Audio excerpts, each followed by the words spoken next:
Happy Friday, y'all. How we doing, man? Tony and I are feeling good. We might not be looking good, but we're feeling good, and hopefully all of our friends in the PNP Familia are feeling good too. Last show of the week, Friday version. You know how it goes on Friday, man. We launch at high noon, which we just did. We will roll out the sporting headlines of the day, and then we will wrap this week up with our beloved music assignment. And now today we don't have a guest sponsor. We'll have on next week. I think Double J, John Joseph, will be manning the wheel next week. But for today, if you're just joining us, you missed yesterday's show. I want Patty from Napa. You guys look fabulous. You guys look marvelous. You look marvelous. Absolutely marvelous. Dude, shout out Billy Crystal. Come on. Dude. Yeah. So, but in any case, we'll do our own music assignment today. If you want to play along, we are going with just deep cuts from your favorite artists, like something like maybe the masses haven't heard. Like Patty, for example, big Eagles fan. Maybe she's pulling out an Eagles song that's not a track you would hear on the radio. And the idea today is to turn people on to stuff maybe they've never heard before. I have a couple pulled. Tony has a couple pulled. We're going to have a good time today. And you know what? Before the show started, Creative Tony already took me to school. I want to make a special announcement. Nice. We were talking about reggae before the show, and I was singing that song. I really was. I was singing this to Tony. I was going, give us some music, reggae music. And then Tony goes, no, man, it's give I some music. And I'm like, damn, that's even better, dude.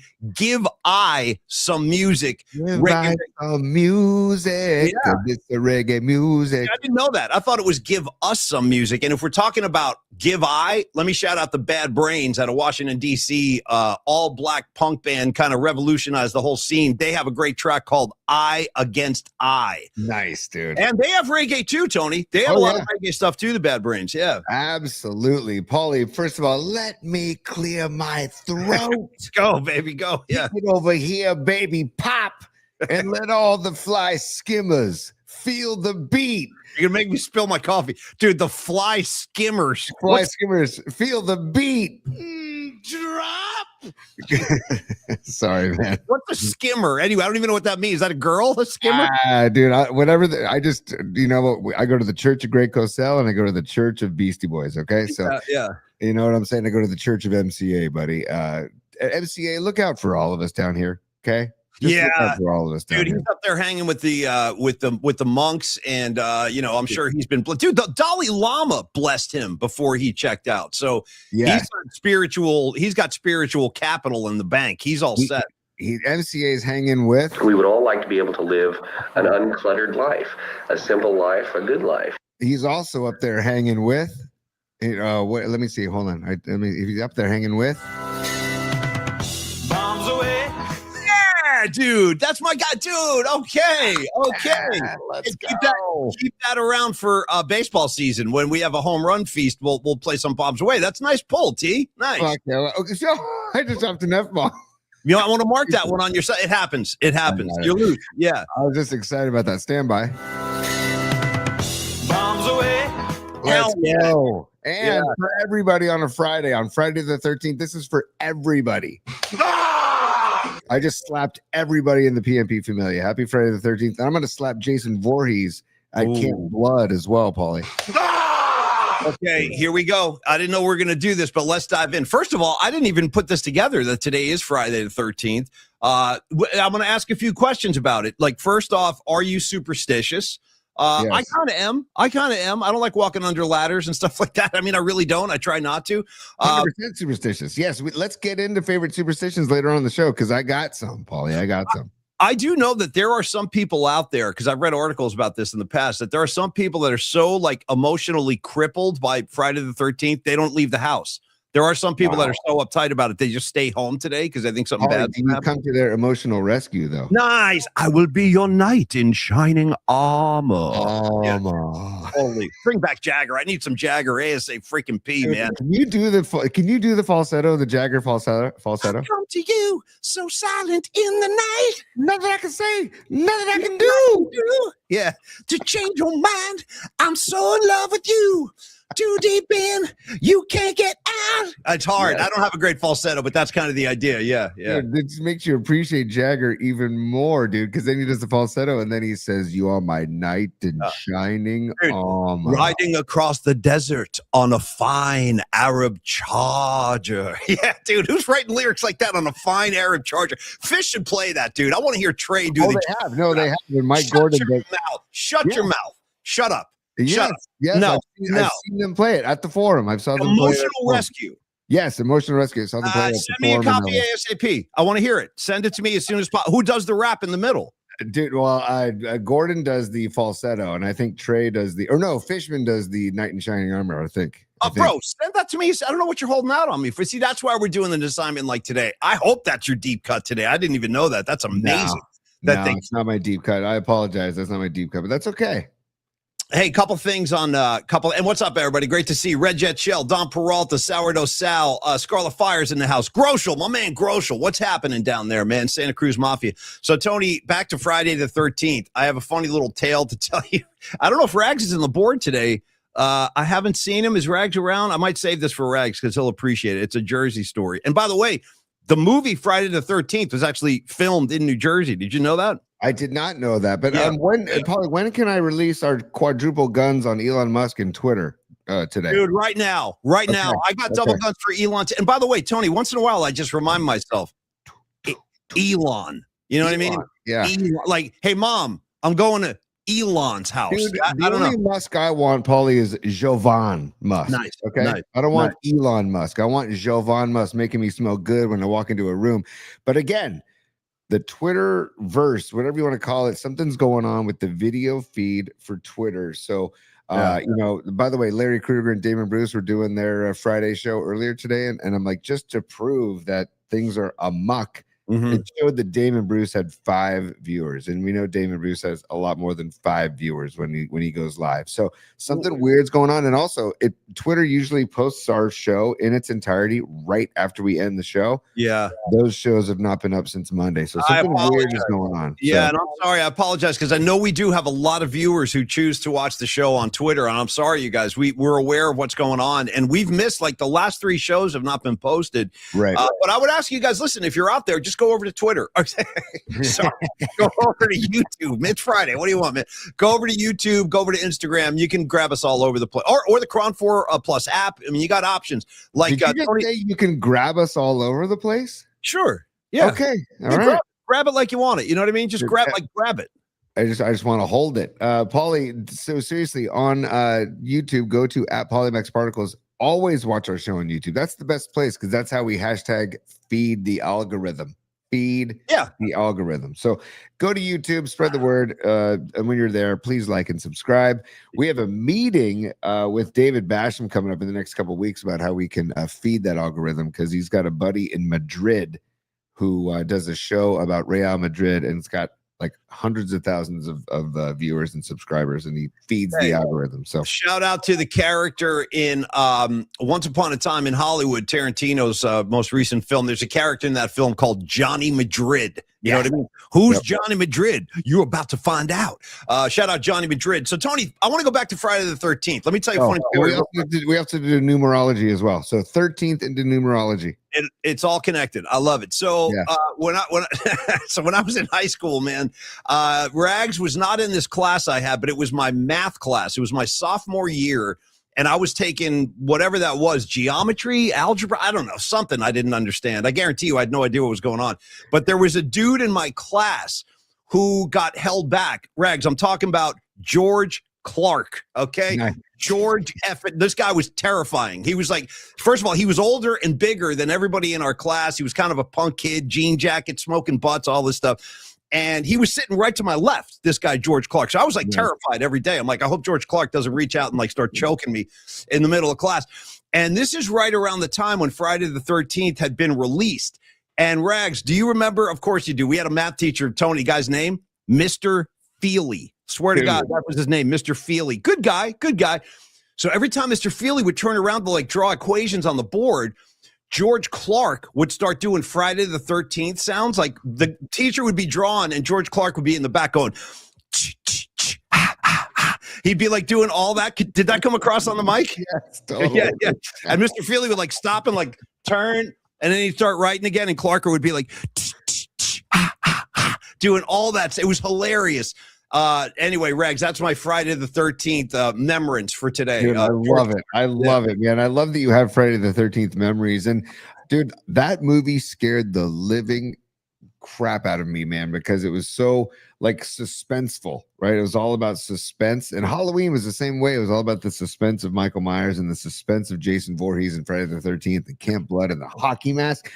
Whoever decided we're going to put a hockey mask on the killer Jason Voorhees is just a brilliant decision, because to this day, when I see that hockey mask, I get a little, like, I stop in my tracks for a split second and I get a little bit of a chill. I really do. Yeah, well, you're going to get that today during the women's hockey game against Italy. They're going to face off at 12:15. Actually, that's very shortly. So we'll wrap the show today so we can all go catch the end of the game. And I was telling Tony, I think these ladies are going to win the gold. I really do. They're on fire, man. But U.S. Ladies, U.S. women against the Italians at 12:10, probably dropping the puck right about now. And we'll make sure that everybody can go see the end of that game. But anyway, Tony, Friday the 13th, yeah, that movie was filmed in Jersey. And like you said, the first time you saw it, nobody thought that kid was coming out of the water at the end. Like that was the thing that the whole theater like jumped out of their chairs when that happened. That was crazy. That was freaking nuts, dude. Yeah. I was looking at Friday the 13th images before the show because I guess I kind of have like a little bit of a fixation on 80s horror films, dude. And the still shot, I'm trying to find it, of Voorhees coming out of the lake. Oh, geez. He's all burnt up and stuff. The hair sticking out. By the way, our new one of our new friends, Red Jet Shell, she's at the sports desk today. She's going to keep us updated. Thank you, dear.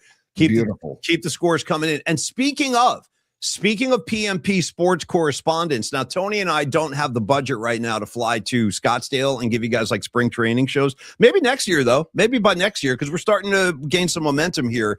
But so in place of us being there, one of our great friends, Carlos De La Fuente, and one of our other great friends, Dan Coach Emilio, they're going to be in Scottsdale on Monday watching the workouts, and they're going to give us a report. I told Carlos he'll be like our correspondent. So we'll check in with Carlos from Scottsdale on Tuesday, and he can break it all down, what he's seeing, what the vibe is, etc.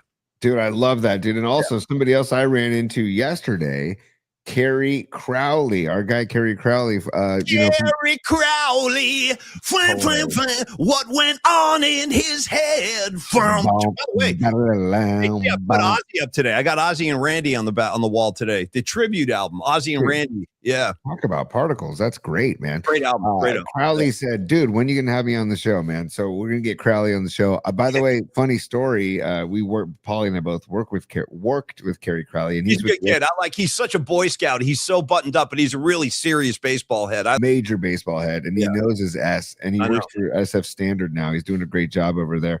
And I coached him in baseball at SI, and then Crowley.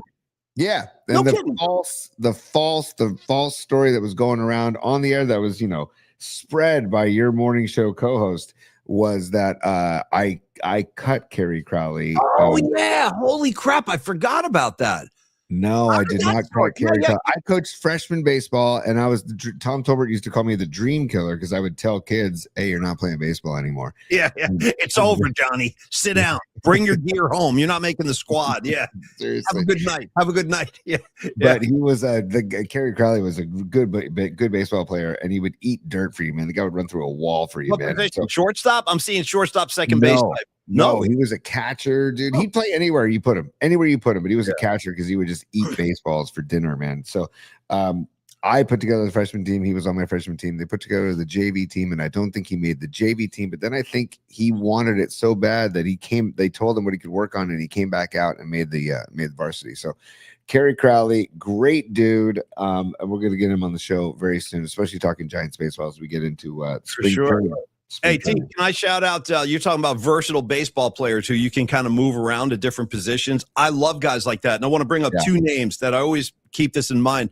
One, our very own beloved Panda, Pablo Sandoval. You can basically put that guy anywhere on the field. He actually pitched one day, if you remember that. But here's what I remember early in Barry Zito's time with the San Francisco Giants. Do you remember this? Pablo Sandoval caught him a couple of times in games. He got in the crouch. He caught Barry Zito. I thought that was pretty cool, Panda. On the roster, he was the third string catcher, if need be. I got another one for you. 1986, when the New York Mets won the World Series, Kevin Mitchell was a rookie on that team, and they put him all over the place. He played outfield. I think they put him at third base once, and he also was a backup catcher. So Kevin Mitchell was catching like Gooden and El Cid Fernandez, all those guys. So I'm just throwing that out there. Like Kevin Mitchell, versatile. Pablo Sandoval, versatile. Anybody that can get in the crouch behind the plate, dude, respect. Oh, Sid Fernandez, was he catching John Franco? No, John Franco was later. He was not part of the later. Okay, I loved me some John Franco though. When I played RBI baseball on Nintendo, the New York Mets were a really fun team to play with because they had Hojo, they had Wally Backman, they had Dykstra. They had those guys were eating dirt, dude. That team was a scrappy, gritty team. Yeah, Keith Hernandez at first. Yes, Mookie Wilson, Ray Knight, dude, Ray Knight on the 3-bag, making play, and the best perm in baseball, Gary Carter, rest in peace, Gary Carter. Oh yeah, Gary Carter, rest in peace. I know. I would say this too. I attribute or I give Gary Carter a lot of the credit for developing Dwight Gooden because Dwight Gooden was a 19-year-old kid, bro. Imagine that, and nobody could hit him. Nobody could hit Dwight Gooden at the age of 19, and I think Gary Carter had a lot to do with Dwight's kind of rise to fame and all that. Dude, I think I'm going to like find my Nintendo and fire that thing up again because I loved RBI baseball, man. You had the bats that look like those huge fat wiffle ball bats, and then the great music. Dun dun dun dun dun dun dun dun dun dun dun dun dun dun dun dun dun. I can do the whole song. I love it. I love it.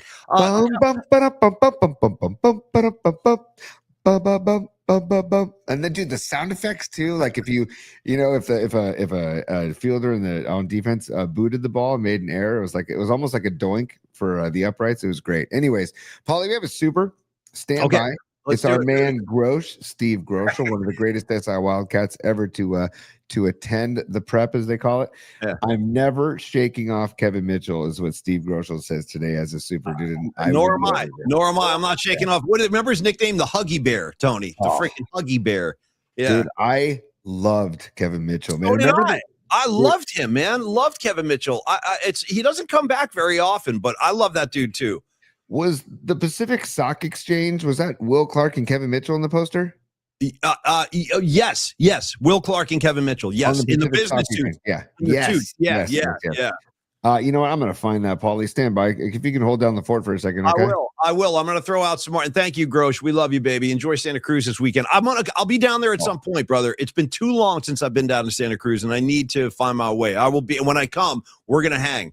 Tell HVAC, too. The three of us will get it going. I want to say, while Tony's digging out stuff, reminder on U.S. men's hockey. They, again, if you're just catching up, they beat Latvia 5-1, and they skate again tomorrow against Denmark. My prediction is they're going to blow Denmark right off the ice. I don't think Denmark can skate. This is pretty good. I thought the men looked really, really good, as the 5-1 score would indicate. So Denmark, U.S. boys tomorrow, and the ladies are skating right now. And by the way, dude, it's funny? We're like 20 minutes into the show. Hold on. Yeah, there it is. Nice. Look at that, dude. Come on. The Pacific Stock Exchange. Just the best.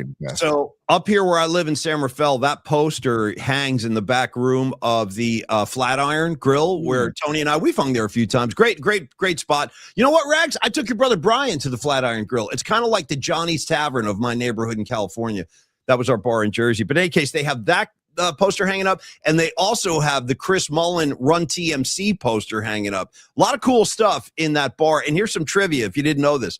If anybody's ever been to the Flatiron in San Rafael, the floor of the Flatiron Grill is the old basketball court from San Rafael High. That's cool.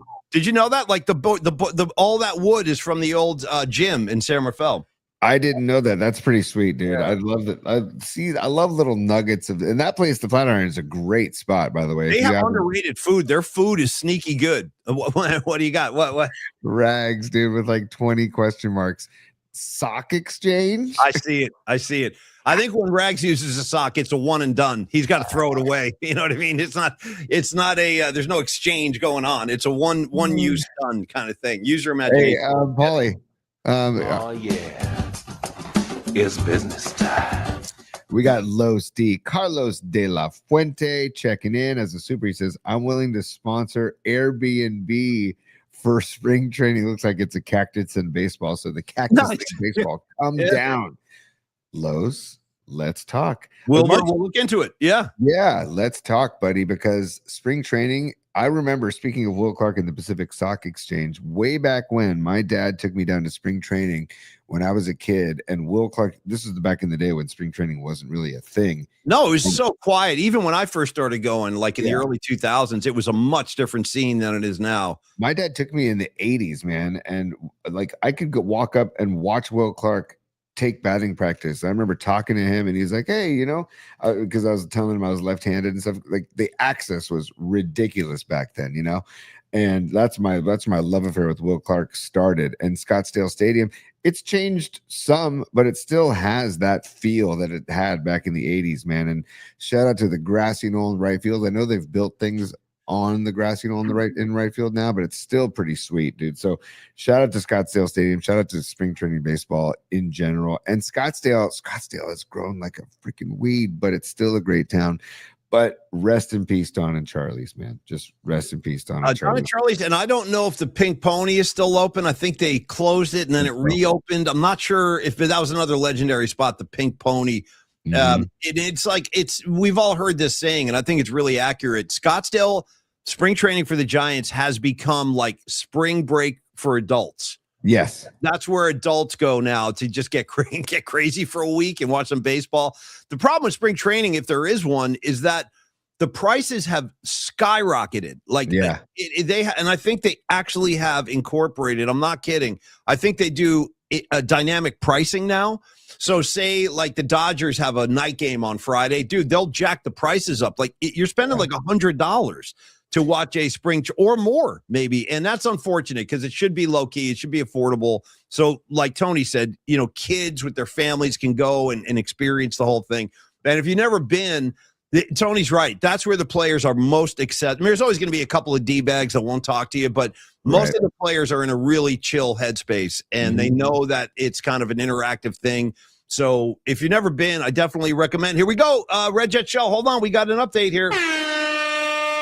Looks like the U.S. men is already on the board. 1-0, Red Jet Shell, and I thank you very much. Is it 1-0? Okay, thank you, Red Jet Shell. The puck is in the net. I love that. Chooch916 saying the Italian goalie is good. So is ours, bro. Arga Frankel, that girl Frankel, she's a beast. Hold on a second. It's 1-0. Is it 1-0? Because she's saying score. No, Red Jet Shell says no score. My bad. I thought she said we had a. No, she said USA denied a score. Yeah. Again with this. They did that in the last game, too. They keep taking goals away. That's all right. We'll get them. I'm confident. These guys are good. We'll get them. A lot of hockey. By the way, Big Alan Chico, just to go back to Big Alan Chico, he said, just a reminder about Friday the 13th, the movie, that there's sex in it. He wanted to remind us all in the chat that there's sex. Not only is there sex in it, I'll take it a step farther. If I'm not mistaken, Tony, the guy involved in the sex scene is none other than a very young Kevin Bacon. Okay. Remember Kevin? Or is that Friday the 13th too? He's in one. No, I guess he's not in one. Is he not? I don't think he's in one because we're talking 1980. Well, he's in two then. He's in Friday, and there's a sex scene with Kevin Bacon. He's like a kid making out with this girl. But thank you. Yes, there is a sex scene, and all those horror movies had sex scenes back in the day. That was part of the formula. It really was, you know? No, I know, totally, dude. I just love that. By the way, we can talk superstitions, Paulie. Like, I don't know. For me, like you said, walking under a ladder, dude. To this day, if I see like a black cat, I get like a little chill. Like, okay, crossing my path. Like, okay, that's not a good thing. And by the way, totally not a superstition, but the word superstition, Stevie Wonder's superstition. Yeah. I saw Stevie Wonder play that live at Jazz Fest in New Orleans, and the Dirty Dozen brass band from New Orleans came out to join him and played horns, and it was some of my favorite live music I've ever seen. I bet.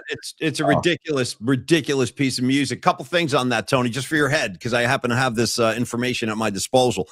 When Led Zeppelin did the Physical Graffiti record, killer song called Trampled Underfoot, where John Paul Jones is on the keys, and it's like the keyboard line is something like this. It's like bum bum ba-da-da-da-ba-da, they said they wrote that track. They were inspired by Stevie Wonder's Superstition, and they wanted to do a song like that. So that was their attempt at a superstition type of track. trampled underfoot. Yeah. Really? Yeah. That's rad. And Oh, when you I love it. listen to that now, you can hear it. You can hear the influence because that whole funky keyboard line is very Stevie Wonder. Great track too. Yeah, totally. Yeah. That's some of the funkiest. And by the way, don't sleep on the funk aspect of Led Zeppelin. I mean, Oh, my they got goodness. it. No, it's in there. And I want to say one other superstition thing too, Tony, is I do this almost every single day. I'm a big knock on wood guy for whatever reason. I'm knocking, like if I say something, hey, the Niners stay healthy, I'm knocking on wood right there. You know what I mean? You knock? Are you a knocker? And I don't knock on anything but wood. Can't be plastic, can't be Formica, doesn't work. Right. Can't be fake wood, can't be plastic. It's got to be wood. Like this table in the LBP PMP studio. I'm knocking on it right now. So only because I'm feeling super loose today. Tony, shout out Allison Chains, wood.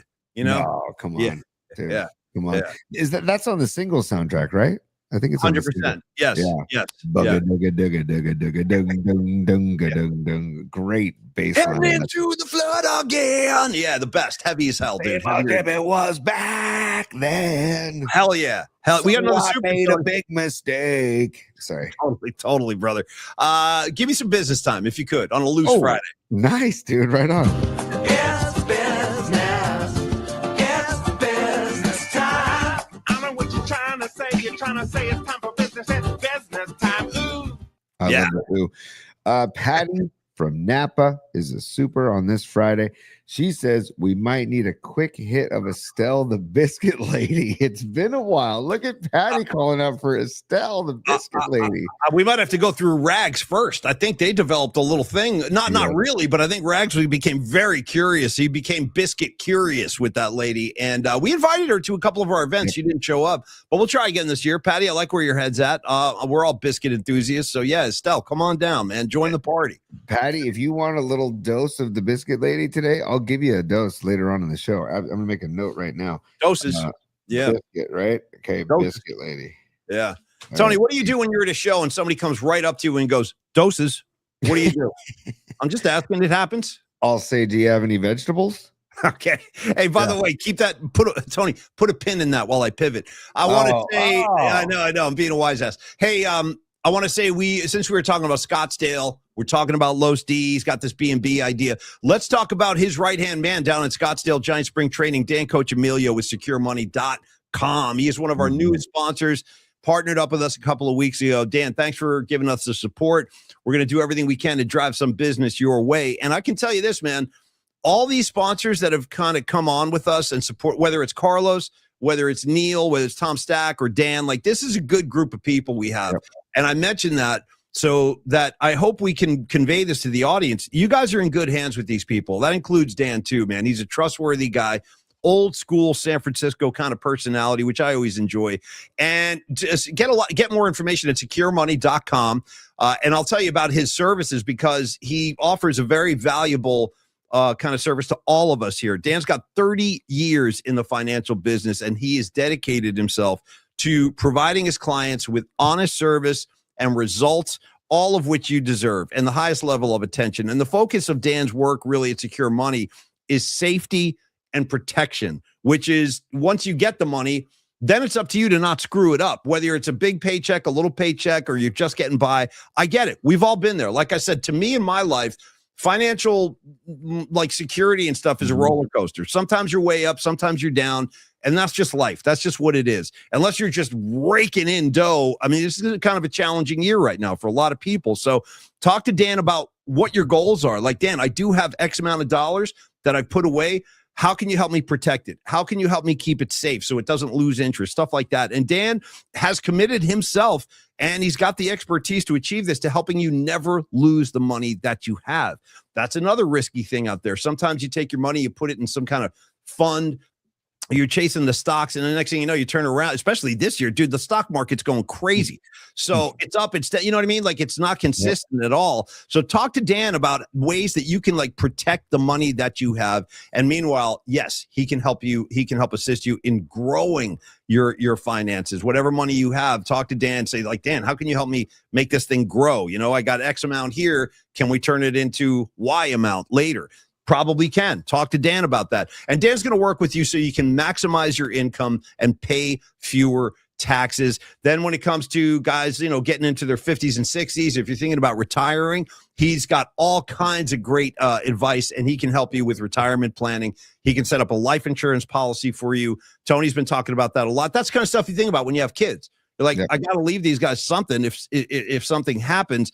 And IRA planning, estate planning, 401k rollover. Dan is the man. So reach out to Dan, Coach Emilio. Start that dialogue. 1-888-960-SAFE, 1-888-960-SAFE, or visit securemoney.com. Thank you, Dan. Also, Paulie, you can email Dan at securemoney.com. Also, Dan, 25 plus years helping retirees and working professionals build stronger retirement income plans. And he also specializes in helping healthcare professionals. So if you work in healthcare, reach out to Dan. He helps them reduce taxes, protect their income, and turn their savings into guaranteed stress-free retirement income. Okay. Check this out, Paulie. Yep. Many of Dan's clients have been able to reduce their taxes by $10,000 to $40,000 annually. $10,000 to $40,000 annually. That's what Dan can do for you. He can also increase how much income your savings generate without risking it in the market. And he wants to help you with your 401k as well. So it's all about the retirement strategy. It's all about the saving strategy, and it's all about turning your savings into income, man. So I'm telling you, I don't know. I'm getting to the age in life where I'm like, I got to start thinking about this stuff a lot more. I used to just not even think about it ever. But now I'm getting into that age, and I also have kids and everything. So I need to start thinking about this stuff. So again, Dan, like all of our partners, is a passionate dude. Get Dan going about Giants baseball, and you're going to have a phenomenal conversation. I feel like Dan's the same way when it talks about your savings and your retirement. So again, email Dan at securemoney.com, or like Paulie said, you can give Dan a call, and the phone number is 888-960-SAFE, 888-960-7233, and visit the website securemoney.com. Rock and roll. Thank you, Dan. And again, reminder for Tuesday, Losty and Dan will both be at Scottsdale. The workouts on Monday, so we'll get the report from Carlos on Tuesday. Thank you both for that, by the way. All right, Tony, another kind of story of the weekend, and I just want to feel you out on this. We kind of hit this yesterday, but now it's real, is the NBA All-Star weekend, the All-Star game, the All-Star weekend. They've dicked around with the format so much. It's not competitive. I think there's something like the international players are going to play the U.S. play. I don't even know what they're doing. They've made a mockery of the whole thing. And a lot of people, I might be one of these people, point their finger at LeBron James for kind of ruining the NBA All-Star game, which, again, if you're super young, you're not going to remember this. But we grew up, like Larry Bird did not want to lose to Magic Johnson and the West. Like in the All-Star, they would compete back then. They really would compete. And as recently as the 90s, I would say the late 90s, like Kevin Garnett, he wasn't backing down, dude. He didn't want to lose to the other conference. So those guys used to really play. It was a matter of pride. It was bragging rights. Kobe freaking Bryant, dude. He was not going to bow down and not compete in an All-Star game. And those guys of that generation, I include Michael Jordan, obviously, those guys used to say, like, hey, man, listen, the fans paid a lot of money. We're here to give them a show. We're going to go out there and play ball. We're going to compete. It's not like that anymore. These guys could care less, dude. They literally kind of walk around the court now. There's no resistance. Tony, you could drive the lane, and you could do whatever you wanted to because no one's even sticking a hand up. There's no defense at all. This goes to the parallel we've talked about with like the buddy system of like George Kittle and Travis Kelce and the tight end university. I hate all that. I do. I feel like it's the same in the NBA when this All-Star game is. I mean, of course, we're all about love on the Paulie McParticles show. Tony, all you need is love. I believe John Lennon said that. All you need is love. And I believe that too, by the way. Just FYI. And Carlos Santana told all of us during a Giants broadcast that love is for free. Okay. So it's all about the love. But I want some pure athletic hate when in the battle of competition. Where's that hatred? Like that's why the 90s Cowboys 49er rivalry was so intense. There was no kind of hanging out with each other. Those teams didn't like each other. No. Period. Like, dude, and that's why it was so great. But I look at like the Pistons back in the 80s, dude, with Bill Laimbeer. Oh, Hated people. He hated people. And I actually loved that about him, dude. my son James, by the way, Tony, he loves the Bad Boy Pistons. He loves those teams. He'll come up to me with clips on YouTube. He's like, Dad, look at this. Bill Laimbeer's punching Larry Bird in the face under the hoop. I'm like, yeah, that's how it used to be, dude. That's just another night at the office back in the 80s. Again, so we're all about love here, but I want some athletic hatred. Bring back athletic hatred. Like, I think that's out of the bottle. I think that genie's out of the bottle, man. I don't think you're going to get that again. There might be. I mean, like, let's do a little test here. What's the biggest blood rivalry in the NBA right now? Name it. I can't come up with any. I can't even think of one. I can't. I mean, even 10 years ago, like at the beginning of the Warriors run, I can remember the Warriors Clippers was a pretty intense rivalry with freaking Blake Griffin and Chris Paul. By the way, Chris Paul just retired after 21 seasons, throwing that out there. But those two teams hated. I remember Andrew Bogut getting chucked out of a game on Christmas night against the Clippers. And of course, the Warriors in Cleveland. That was a pretty good rivalry too. But I can't even point to one now and say, you tell me, what's the biggest rivalry in the league? I don't know. I don't know. Maybe it's everybody against Draymond. I don't know. That's what Escobar just said. Escobar goes Draymond versus the refs. That's the biggest rivalry. Not bad. I will say, if you want to talk about somebody who plays with hatred for the opposition, Draymond is one of those people where he does literally. I mean, he might hang out with you and he might like fawn over LeBron, but he does hate you during the competition. So I do love that about Draymond. We were talking about that yesterday about we'll take Draymond all freaking day because of what he's done for the Warriors and how he plays the game. John Adali, sorry, Tony, real quick. John, I think that's it, right? John Adali, good to see you, brother. He says maybe Knicks Pacers. That's not bad. Not bad. But it's not Knicks Pacers from the 90s, dude. Jesus Christ. That was insane back then. The Reggie Miller Pistons against the Patrick Ewing Knicks with Oakley and Mason. I mean, that was like a street fight when those two teams would play. And there's nothing like that now. You know what, Paulie? I guess that this hatred is still alive in the NHL. Right. I think there's more of that in the NHL than any other professional sport, I would say, because and baseball, maybe if beanball can come back, chin music came back. Like if you, I don't know. Like I do think that the Dodgers are just like bulletin board material for everybody now. Or like they're becoming the hated team because of how much they're spending and nobody likes it. And it's just an unfair advantage for everybody and bring the salary cap to fruition in the MLB or in MLB. It's not the Major League Baseball. It's MLB. So my point being is the NHL probably being the most players that play with the most hate or most athletic hate or competitive hate. Would you agree with that? Yes, I would. And shout out to Lily Merchant. She says Reggie Miller, by the way, was competitive as F. Yeah. And I agree with you. He was competitive as F. I can recall, I mean, the Knicks Pacers, the Pacers Bulls, and I'm talking about in the old days. By the way, we do have an update from Italy. Tony, stand by. U.S. men up 1-0. It's official. Thank you, Red Jet Shell. The men or the women? I'm sorry. Excuse me. The women. I'm sorry. Yes. Thank you. The women are playing Italy. The puck is in the net. We're up 1-0. And thank you, Red Jet Shell from the PNP Sports Desk. Yeah. Ladies and gentlemen, put your hands together for the broads of PNP.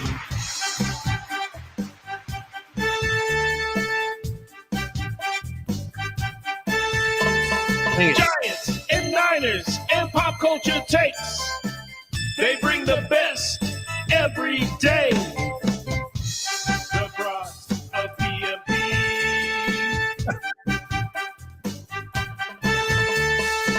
There you go, dude. Broads of PNP, the Broads of USA. Okay, the Broads of USA. We're following them. And by the way, well, it's 1-0 Broads of USA, but if Italy were to win, I wouldn't be like super mad. I'd be bummed, but then I would jump on the Italian bandwagon too. So it's kind of a win-win in my mind today. And Paulie, while we're at it, yes, sir. While we're at it, we've got some more business time. Yeah, it's business time.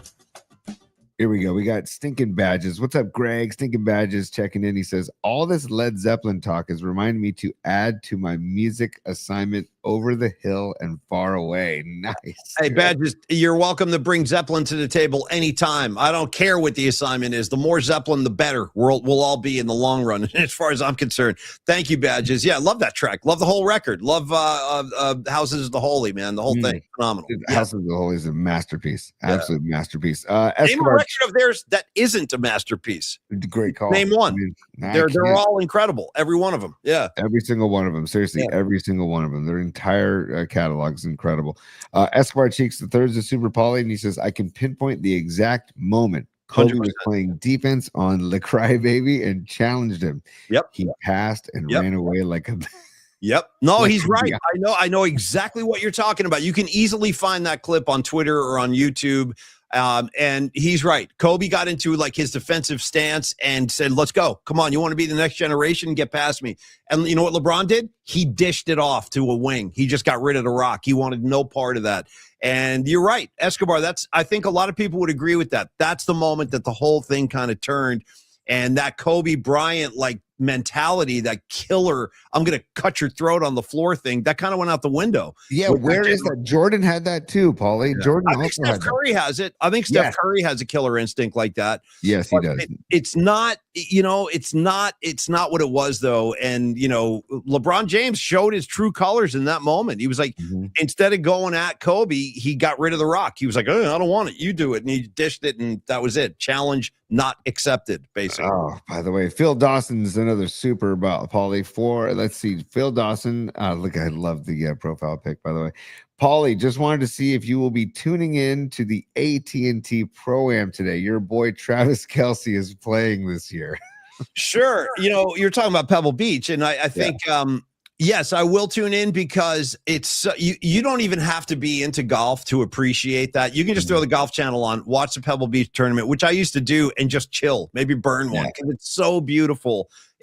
I would argue, I'm not a golf guy, but I've been to enough of these big golf tournaments and I've seen a few courses that are renowned, that are famous courses. And I think that Pebble Beach is the most spectacular setting you'll ever see for any kind of golf tournament. And I know a lot of you have been down there. I saw Patty said she used to go down, and Tony, you've been down to Pebble. I think I gave you my media pass one year, didn't I? Leave it for you. Dude, I've been Paul McCaffrey at that tournament. I've been Brian Murphy at that tournament. I've been Lee Hammer at that tournament. I've been everybody but myself at that tournament, pretty much, because it's tough to get credentials to that thing. But I worked it a couple times with Murph before when it was Murph and Tim Lyota, the morning show way back. But I would agree with you, Paulie. Pebble Beach, and I loved that tournament when it was like the celebs walking the course. You could watch, like, I used to follow, because Justin Timberlake's like a decent golfer too. I followed him for a round. And where's he been, by the way? I haven't heard a peep out of him in ages. He's been that's quiet. a great call. I don't know. I really don't know. But I remember they got rid of celebs for a while. So the celebs are back. Is that the deal? I'm not sure. I can't speak to that. I don't know the status of that, but I've had a few. I'll give you my list of like famous celebs. We're lucky, man. We got to meet a lot of really cool people. We interviewed one year, dude. This guy sat down. I'm like, holy yes. The very famous music producer, T-Bone Burnett. Nice. He sat down with us one year. Bill Murray did sit down with us one year, but it was not a good experience. Like he said, I'll never forget this. He said something to Murph. Murph was like, hey, can I get a couple minutes? And Bill Murray looked at Murph, and this is what he said, quote, he goes, oh, you're one of those people. Oh, God. I was like, okay, I guess you're not being playful today. Bill Murray's playful when the cameras are on, but when the cameras are off, you might want to keep your distance. It's been my experience down there. Yeah. It's also a fun tournament too, is the Tahoe up at Edgewood. The Tahoe. Oh, yeah. I think most athletes are more loose at that thing than they are at Pebble Beach. Yes.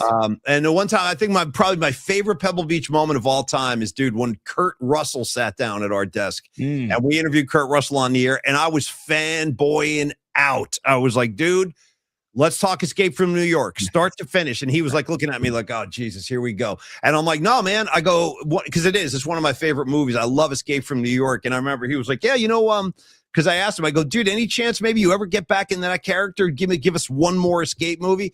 And he goes, nah. He goes, I'm sure they're going to remake it at some point, though. They'll come up with some new Snake Plissken character. And I'm like, no. You can't do that. You're Snake Plissken. That's you. I was like, he's like, can I get out of here now, please?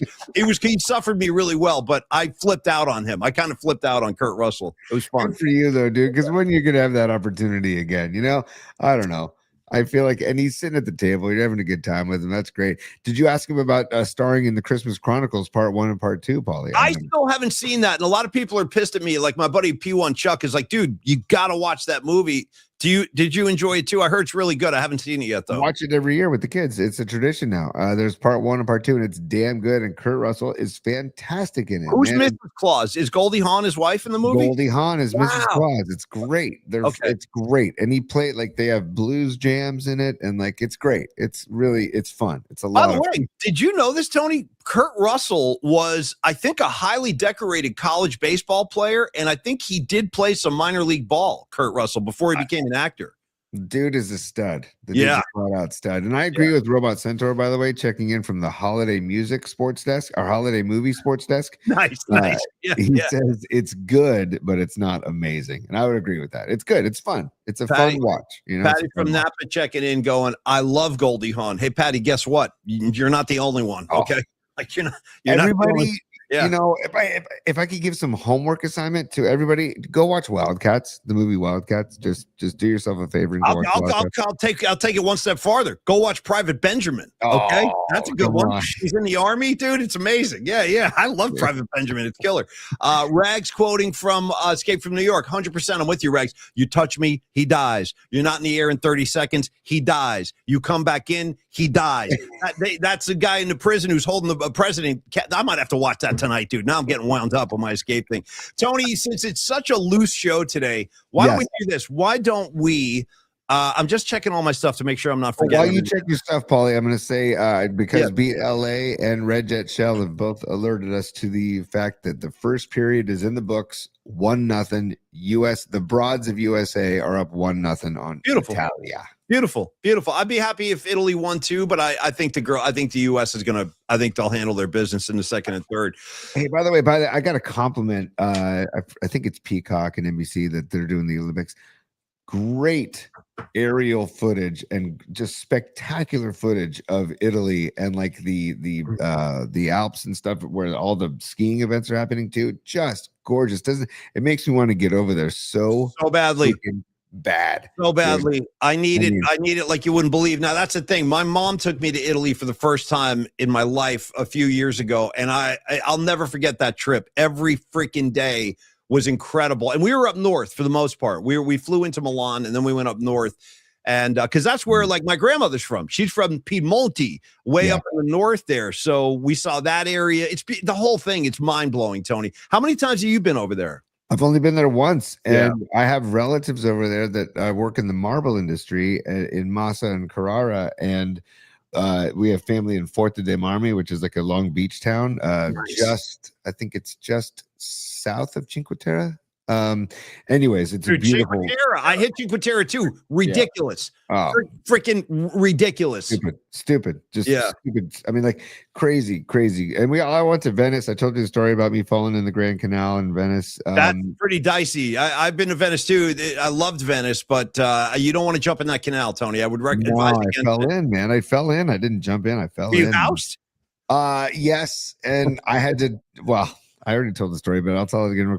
I had to relieve myself. I had to take a leak. And then the Italian couple that we were with was like, hey, the biggest bathroom was right there. Just go take a leak right there. Wow.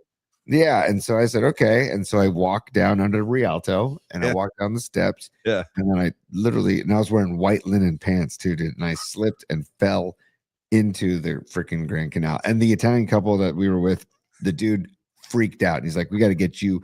We got to go get some hydrogen peroxide. We got to get you into a bath. We got to. Do you have an? I agree. We got to disinfect this kid. He's going to be radioactive when he comes out of there. I didn't take a gondola. You don't really need to. It's very extremely touristy. But I did walk around the whole area. In fact, Tony, I got lost in Venice. Because it's good. Those little alleyways and like canal streets. It's a maze, dude. But it's so freaking beautiful. Red Jet Shell is just putting in serious work at the P&P desk. She wanted to alert us that she said, I'm going to be switching over to men's figure skating, but I'm going back to hockey when the play resumes. I love it. You do as you please, Red Jet Shell. You're free to do as you please. One last thing on the Olympics, then I want to do a Longbridge spot, Tony, and then we can do the music assignment since we're slow today.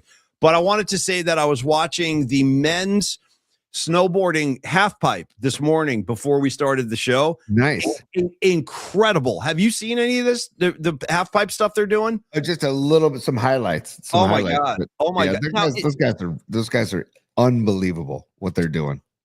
Incredible. Mind blowing. Mind blowing. Correct Yeah. me if I'm wrong, Tony. Seriously, tell me if I'm wrong. I totally kind of bow down to you when it comes to like skateboarding and stuff. I'm a fan, but I think you're a little bit more sophisticated than I am. Is it fair to say that without the original like Dogtown Z-Boy guys, Tony Alva, Jay Adams, when they started skating the pools, they basically invented that in the 70s. They were the first to do that. And as far as I know, Jay Adams was the first guy to go up the side of the pool and get air. Like he got up in the air. And that kind of like opened the door like, oh, we can do all kinds of stuff here. So is it fair to say that without those original dudes breaking that new ground, that snowboard half pipe stuff would not exist? Is that fair to say? I think it's a safe, it's a safe connection to make. I mean, dude, it all goes like all of those. I don't know, like you said, all those movies and all those skaters, and then it graduated to like the X Games, right? Yeah, good, yes. And then from the X Games, now it's an Olympic sport, and I'm thrilled that it's well. Hold on a second, I'm thrilled that it's an Olympic sport, right? What can I say? I'm thrilled. Hell yeah, dude. Hell yeah. Judd Nelson, keep it harsh. Yeah. But I am. Yeah, those guys deserve, those men and women deserve to be considered Olympic athletes because what they're doing is outrageous, dude. Outrageous. Tony, sorry to look at the board real quick before it flies away. Look at what Arkansas Dave just posted. Read his thing. That's incredible. Read his post. Stop it, Dave. Read that out loud. If people can't see that, if they're listening, that's nuts. He says, I grew up skateboarding with Steve Caballero at Campbell Skate Park on Bascom Avenue. Dude, Caballero is that's your guy. One of my heroes in life because I'm the same size as him. He's the reason I started skating. He's the reason I jumped on a skateboard. My first skateboard ever was a Powell Peralta Caballero board. Nice. Powell Peralta, dude. Hell yeah. Come on, man. Come on. Oh, Dave, we gotta chew the fat about Caballero, man. We got a lot to talk about. Escobar's down too. He just says cab. Yeah, dude. Yes. And dude, Dom Peralta, this is why Dom Peralta's Christmas present to me. He gave me a little Steve Caballero figurine, dude. Nice. It's incredible. Nice. I'll have to show that on the show, man. Yeah, Thanks put it in the background or something. Totally. Yeah. But Caballero, see, I've never minded being short because of the low center of gravity for the sports I love to do, snowboarding and skateboarding, especially because I look at like Rod. When I snowboard with Rod, I'm like, damn, dude, that's a long way down for you, bro. No, and I suck at that too. That's why I'm just not built for it. I try, dude. I don't even want to get into the time I tried to paddleboard in Hawaii. One of the worst experiences of my life. I'm too tall. I don't have the right body for it, dude. I just don't. But it's you guys, a long way down because for me, like it's I don't know. I can wipe out and not fall super hard or far, right? Yeah, I'm looking at people showing what boards they had growing up. Come on, show us on the chat what skateboards you grew up with because I'm seeing right now. Was it Nutter said he was on a Sims Lester board? I love it. Dude. Sims, dude. Yes, Sims. Yeah. Nice. I had a Gordon Smith Neil Blender board. I had a Christian Hosoi Hammerhead. Wasn't there also a line of skateboards? I remember this from my childhood in San Francisco. Wasn't there? I think my board was called like wasn't there a line called Santa Cruz? Dude, Santa Cruz. Yeah, Santa Cruz skateboard still exists. I had a Santa Cruz board. Yeah, when I was a little kid. Absolutely, man. And then there's Tony.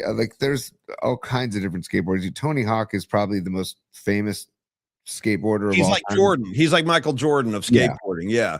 And he has done so much for the sport, and such a humble dude. Oh, the greatest. He is super, super cool, dude. Super humble, and just I've always been a fan. And if you get a chance to watch any of these movies, like Paulie said, Dogtown Z-Boys, there's Bones Brigade as Bones Brigade 1, Bones Brigade 2.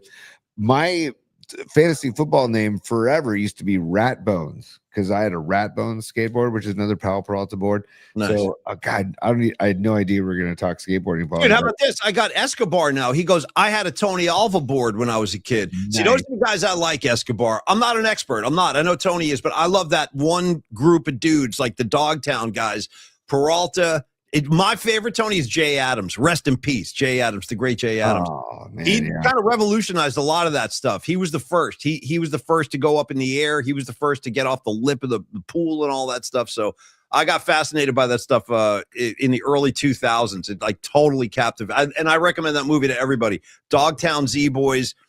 Narrated by Sean Penn. Henry Rollins is in that movie. It's an excellent, excellent movie. Tony, speaking of excellence, let's do Longbridge Pizza. Yes. Then we're going to come out of that and let's start the music assignment on a Friday afternoon. So Longbridge Pizza, they just celebrated their 12th anniversary a couple days ago, and we're here, as far as I'm concerned, let's keep the celebration going. We can do it all week long. The good people at Longbridge Pizza. Speaking of the good people at Longbridge Pizza, can we give Gabino and Emmanuel some love today, Tony? The guys who do a lot of the heavy lifting in the back there. And again, when you go to Longbridge, you're going to probably see these guys up front, Gabino, Emmanuel. They're pouring beers. They're in the back flipping pies. They're great dudes, and they rep PMP like rock stars. So it's just all part of the kind of family vibe they have at Longbridge. Because we shout out, yeah, dude, there they are, right there. So Gabino is so Emmanuel's in the blue gloves and Gabino's right next to him. They're always front of house at Longbridge. I just saw both of them when I walked up here about a couple hours ago. They're phenomenal. And they say every Friday they wear the PMP Army shirts every Friday. So they're wearing them today. So shout out to Gabino and Emmanuel. They're great dudes. They really are. And their vibe is second to none. Like you'll get the vibe as soon as you walk in. And what's up, boys? I know you guys got us on the big screen today. Cheers to Gabino. Cheers to Emmanuel. We freaking love you guys. And of course, then there's the great food at Longbridge. And this would be a great weekend to get down there, celebrate their 12th anniversary. They do have a special T-shirt on the merch stand. You could grab one of those and support the cause, support the dog patch community. And it really, really is a community down there. To me, it's like kind of one of the last bastions of like real San Francisco you can find. There's something about that dog patch that I've kind of fallen in love with since last year. Like there's a vibe in that part of the city.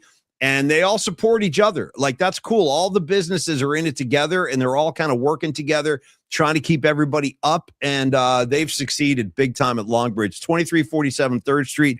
We always talk about Andre and Steven and Neil and all those guys. But let's not forget some of the guys that really make it happen, like these two gentlemen here, Gabino and Emmanuel, Tony, because without them, there's no Longbridge, really. They rule. Yeah. We also, Andre, who's just basically runs the show, basically behind the scenes with Neil at Longbridge Pizza. And you talked about Steven and the playlist, Paulie. And you know what we haven't talked about in a while? At least I haven't talked about the squares, the Detroit style square pizzas, which they could do a square right now. I could drill a square easily right now. I'm getting hungry, T. Yeah, take a look at this, man. This is some serious pizza porn right here. Come on. I mean, look at the pepperonis. Come on, sizzling, crackling with life. Yeah. Every Thursday they do the Detroit style square pizzas, and these are my favorite. The Sophia as a square. Yum, but it's the burnt cheese on the edges, man. Burnt freaking cheese on the edges. It's so damn, dude. You might have to shut this down soon. This is no good for me. This is making me aggressively hungry. Isn't that phenomenal, dude? But I also want to talk about their beer selection too, because please go. Yes, Neil and Andrew are big on everything local. The meat, the bread, the cheese, everything that they have is local. It's from local creators here in the Bay Area. And also the beer. They do the Bear Bottle, they do Cellar Maker, they do Original Pattern, they do Russian River. Speaking of Russian River, they have Pliny the Younger on tap. I think today is gonna be the last day. I think the keg will probably run dry as soon as this show's over. I'm busting my ass downstairs to have a Pliny the Younger with Neil. Is that your favorite beer? For real, Tony? Is that I know you're a big beer guy. Is that like your favorite? Because every time you talk about Pliny, you get crazy. It's like me talking about the Grateful Dead almost. Like you're like all excited. Well, it's one of those things, man, that like it was so hyped, Paulie. It was so hyped. Like Pliny the Elder, Pliny the Younger is so hyped, but it actually delivered when I had it. I was like, wow, this is actually as good. Is Tolbert down like you are? Is he? Yeah. Oh yeah, I know Tom he's and like- I. Yeah, yeah. Tom and I have shared many Pliny's together because he's got a bar in Alameda, the Lucky 13, that gets Nice. a keg of Pliny the Younger every year. So, nice. and it's they do it every February. I was explaining this to my dad this morning because he was like, "What's the difference between elder and younger?" And I go, "Well, elder is around year round, and younger is just around in the beginning of February." So. Neil's lucky enough to get a keg as well. So if you're in town, the Nutter came by 2 days ago to get some younger. So come on down to Pliny the Younger. I'm going to do so myself, and but it's like 10%, Paulie. So you got to tread lightly. So it's Well, listen, or not, or you take an Uber home. That's all, or you tread as heavily as you want to. You know what? Give me 3 Pliny the Elders. Let's see what happens. That's kind of my approach. Let's see where this goes. Thank you, Longbridge. We love you guys so much, and I want to say that for the PNP Familia, don't think that we've forgotten. Tony, myself, and Neil and Dom. The conversations have started about our opening day party. We're hoping. I would say I'm trying to be realistic about this because it's still February, but I would say within the next week, 2 tops, we'll have information for you for the first PNP get together of the year. And I want to do that again, like opening day last year. And I'm going to reveal something. I don't think I've said this on the air, Tony. Last year, when we had our opening day view party at Longbridge, the show was freaking brand new. We had only been on the air a couple of months. And I remember waking up that day and I got nervous. I'm like, crap, I hope someone comes to this. Like I had like a little panicky thing there where I was like, I remember our phone conversation about that, Paulie. I totally remember us chatting about that. I did, and I didn't know what to expect. I really didn't know what to expect. I mean, it takes time. Tony Salvador taught me this a long time ago. He goes, "It takes about 2 years before anybody knows who you are." And but that's a good view of things because the first year is kind of getting established. It's like here we are, we're doing this show. I hope you guys like it. It could either sink or swim. But thanks to you guys, and then when we went to Longbridge that day, you all showed up. And that I'll never forget that. I'm actually getting a little emotional now. I was so happy that the PNP Familia came out as strong as it did. So we're going to try to do it again. And we will do it again. We will. We're just working on details now. When we have it all nailed down, we'll announce it on the air because that's a tradition I'd like to keep going, Tony. Opening day party with the Familia. So much fun. I look at that group shot that we have from Longbridge Pizza, and I just said, look at all the smiling faces and everybody that came out. And it's just like, this is, like you said, Paul, it's far surpasses what we expected, and it was amazing. Yeah, and I just can't wait to the next hang. And thank you all for the support for this past year or whatever 13, 14 months that we've been doing this. And what's really cool, Paulie, is when we're trying to like grow the show, and then Elon Musk and Twitter won't let us do. Put the clamps on it. Shout out the Clash Clampdown. By the way, my buddy Eugene's on the board. What's up, Euge? Haven't seen you in a while, man. That's my guy, Eugene. Sorry, Paul. Little grease. I don't know if you guys remember. I bought my friend. His real name is Christian, and I brought him to the opening day party last year. He's a handsome kid. I'm sure the ladies remember him. Nickname though on the streets of Jersey, Eugene. Okay. All right, Tony. It is time. If you can cue up Shannon Kaler and the Stone Foxes, we're going to slide right into the music assignment. We'll end the show with a stellar design spot, but I think it's time. Let's get into it, T. Let's get some music happening. It's not time yet, Paulie, because I have one question for you. Sure. I just have one question for you. And by the way, here's the keyword about the PNP Familia and about the whole vibe of the show: reciprocity. Just keep that flow going. Keep the flow going. Paul, I have one question for you. I saw this on Twitter, and I don't want to go like too deep on it, but that the Niners are most likely going to offer Jennings a contract to re-sign with them. Yeah. Are you into that for Juwan Jennings to come back as a Niner? And what is like your threshold? What is like, how much is considered too much to pay him to bring him back? I'm going to be real. You guys aren't going to like this, but I'm going to be real. If I was in charge, and he'd probably reject this deal in a second. I would give him $10 million a year. Yeah. He wants He wants north of $20 million a year. I think he wants like $22 million a year. And I look at Juwan Jennings as a good receiver. He's capable. He's had a couple of good games. The season before the one we just wrapped up, he had a better year than he did this year.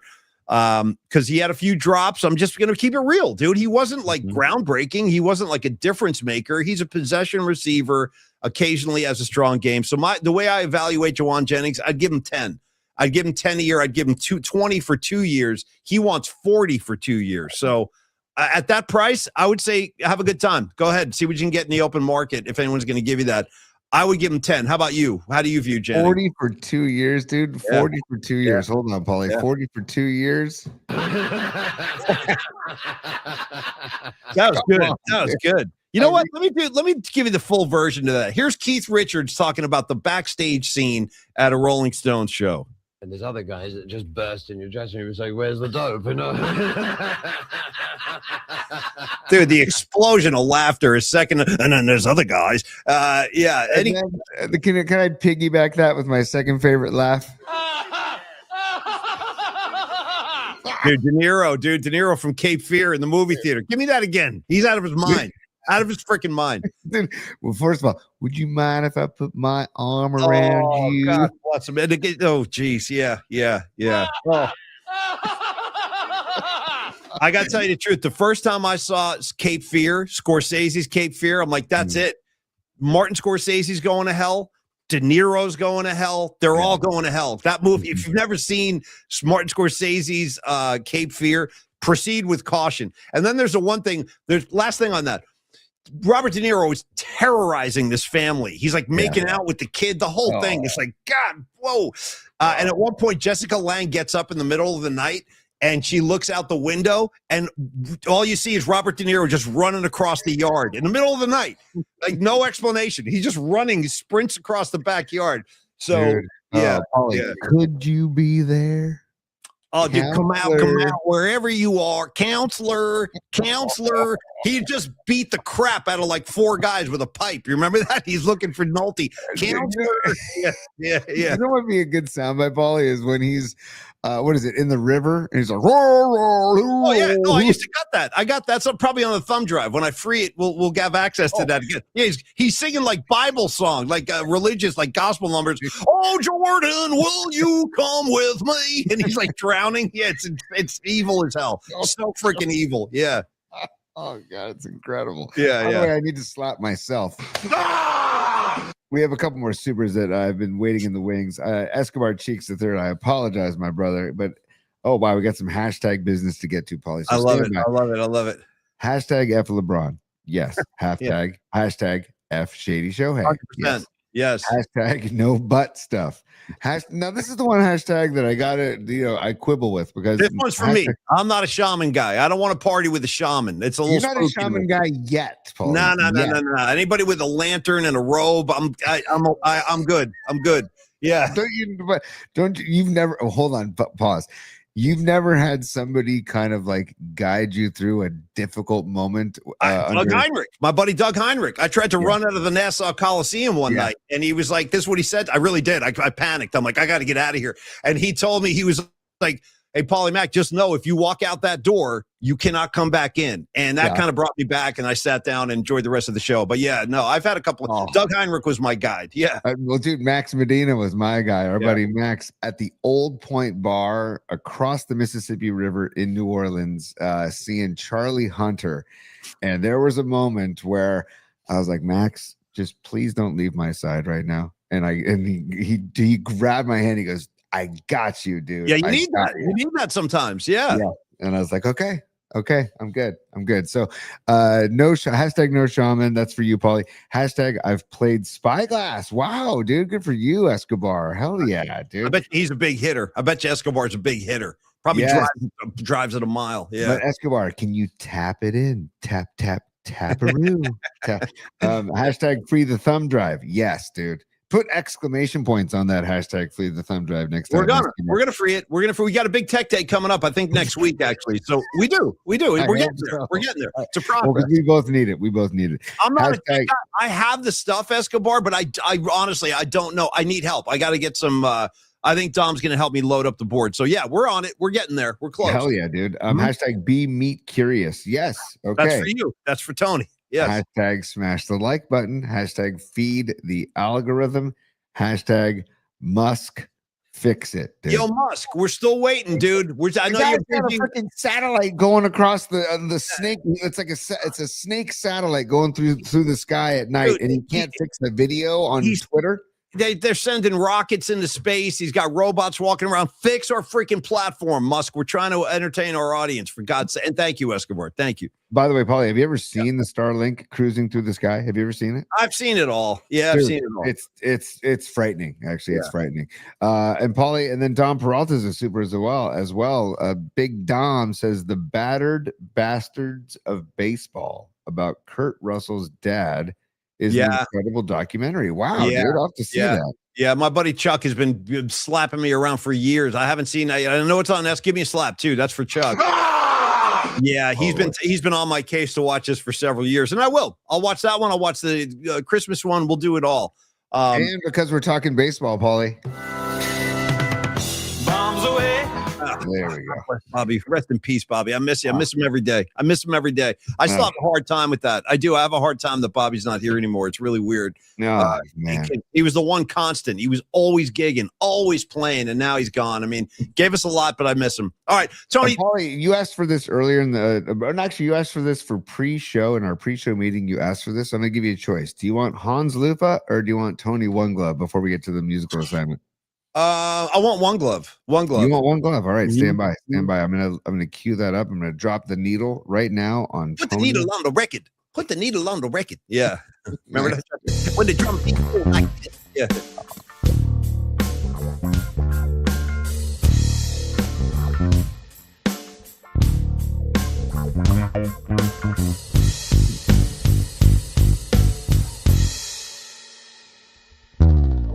He's got the top 3. He wears a beach robe. Yeah. From the streets. Yeah. Yeah. Of San Carlos. Raised in the fog. Trained in the flame. Yet you know this gangster's name. There's only one gangster we all love. Tony One Glove. Nice. All right, there you go, Paulie. And by the way, Red Jet Shell just alerting us on the chat. I saw that. Thank you. Yes. Yeah. 3-0. Dude, still no goals given up in how many games now? So they've played, this is their 5th game, and so far with the 3 goals today, they have outscored their opponents 23-1. Stupid. So this is the 4th right now, and I'm going to knock on wood, back to superstition as we speak. They're working on their 4th consecutive shutout. That's got to be unprecedented. I would guess that no Olympic hockey team has ever done that before. I don't think any Olympic hockey team's ever shut anybody out 3 games in a row. It's crazy enough. Now they're working on a 4th. It's nuts. These girls are not going to be denied. They're not going to be denied. Just to throw your game back at you, Paulie, the USA women are going to win the gold. Right or wrong? Nice, dude. Nice. Right. The answer to that one is right. Okay, good. Okay, good. All right. So Shannon Kaler, give me the music open. The assignment again is deep cuts from some of your favorite artists, songs we might not know. For example, like if I was going to do the Grateful Dead, I would not do Touch of Grey. I would not do Truckin'. We're going to pull deeper tracks, hopefully turn each other on to some cool stuff today. So Tony, proceed. Go ahead, brother. All right, stand by, buddy. Yeah. Here we go. Peep this, particle heads. PMP's weekly musical assignment begins now, right now. Yes, indeedy. Tony, if you could, I'd like you to take us through the listener contributions first, and I'll work on the playlist while you do that, and then I'll go, you go, and then we can do Stellar Design. Dude, this is a lengthy list, so I'm going to roll through it, okay, Paulie? Sure, sure. Dom Peralta was on pauliespot@gmail.com and put together the list for us, so thank you very much, Dom. I'm going to go. Here we go. Let's go. Escobar Cheeks III says Bernard Wright doing Spinning by Bernard Wright, dude. And then he says Skilo, I Wish. Is that Stevie Wonder's I Wish? I'm curious. That's a good song. Nice. I love I Wish by Stevie. Yeah. And Skilo, go for it. Patty from Napa says Boss Skaggs as the years go passing by. Boss Skaggs. Nice pull, Patty. Nice. Damn. Oh, this is a good one, Miriam. Miriam says U2's Some Days Are Better Than Others. Damn. Yeah. That's off, I think that's off. Is that off Pop? It's either off Pop or Zooropa. Because Zooropa is like a sister album to Pop. They both have that kind of electronica thing. I know the song. Good song. I think it's Zooropa. Dude, Corinne Sartorio coming in with Kermit Ruffins. Drop me off in New Orleans. Damn. Nice, Corinne. I saw Ruffins. I saw Ruffins, and I actually partied with Ruffins in New Orleans. We had a great time with them. That's a great poll, Corinne. Awesome. Yeah, Kermit Ruffins for life, man. What he has that club out in the out in one of the wards. I forget what it's called. Ninth Ward. I went to that club. It's called Vaughn's. Vaughn's. That's what it is. I Vaughn's, took yeah. Murph out to Vaughn's. We had a great time at Vaughn's. Yeah, a Dude, great you want spot. to talk about quintessential New Orleans is Mhm. Kermit Ruffins at Vaughn's. Stevie B checking in. The Rolling Stones doing "Live with Me." Rolling Stones. Stevie freaking B, dude. One of my favorites. Bow, bow, bow, bow, bow, bow, bow, buddy, daddy, bow, bow, bow, bow. I got nasty habits. Hell yeah, Stevie B. Love Live With Me. Great song. Nice. Greg Trela, who, by the way, Greg Trela is going to be a musical assignment in a couple weeks. He and I were texting yesterday with his brother Mike, and we're going to do a test and everything and make sure. But Greg's got something up his sleeve for us in a couple weeks. I'm looking forward to that very much. But for today, Greg says the Guano Apes. Do you know the Guano Apes, Paulie? No, I do I not. don't. Greg always bringing the heat. He says the song "Lords of the Boards." Okay. Lords of the Boards by the Guano Apes. Greg, Okay. I'm gonna be texting you Guano later, buddy. Apes. I want, Yeah. Okay. Arkansas Dave, Steve Caballero's buddy, Arkansas Dave, Nice. coming in with Dr. Hook doing "Freakin' at the Freakers Ball." I can't wait to hear that one. I like Dr. Hook. That's cool. Okay. Cool. Oh, nice. Freakers Ball. Don Peralta, our guy Don Peralta says Pearl Jam's "Wash," dude. Come on, Pearl Jam's "Wash My Love." Okay, dude. Okay, Dom, I got you. That's a phenomenal poll right there. He also says Black Flag's "Life of Pain," Nice. and then he also says Soundgarden's "Mood for Trouble." Nice. Mood for Nice, Trouble. Tom. Damn. Nice, bro. Okay. This whole list is on fire, you guys. Lily Merchant. Lily says Billy Idol doing "Bitter Taste," released in 2021. Billy Idol, "Bitter Taste." That's from Lily? Yeah. Nice, Lily. Okay. I don't know the track, but I'll check it out. Oh, wait. Maybe I do. I might know it, but that's awesome. Cool. The new Billy Idol stuff is good. I got your back Yeah, on. dude. Yeah. Oh, Billy Idol, again, we talked about his Christmas album, his holiday album is fantastic. Dude, I'll tell you what, Billy Idol's like in his 60s, and that guy goes on stage with no shirt on. He's ripped. He's got like a washboard ab thing going. I'm like, damn, bro, how'd you do that? It's 65. I'm a little jealous, but yeah, that's a nice pull, Lily. He probably doesn't eat pints of Ben and Jerry's and a full plate of pasta, Which I've been known to do on any given night. Yeah. Maybe. Yeah. Yeah. Same Probably here, might do dude. that tonight, as a matter of fact. Yeah. I'm Yeah. guessing Billy Idol's not doing that. No. Or ripping down like 3 IPAs either. So Or whipping down a bag of Lay's original potato chips with a Pepsi, like me. You know what I mean? Yeah.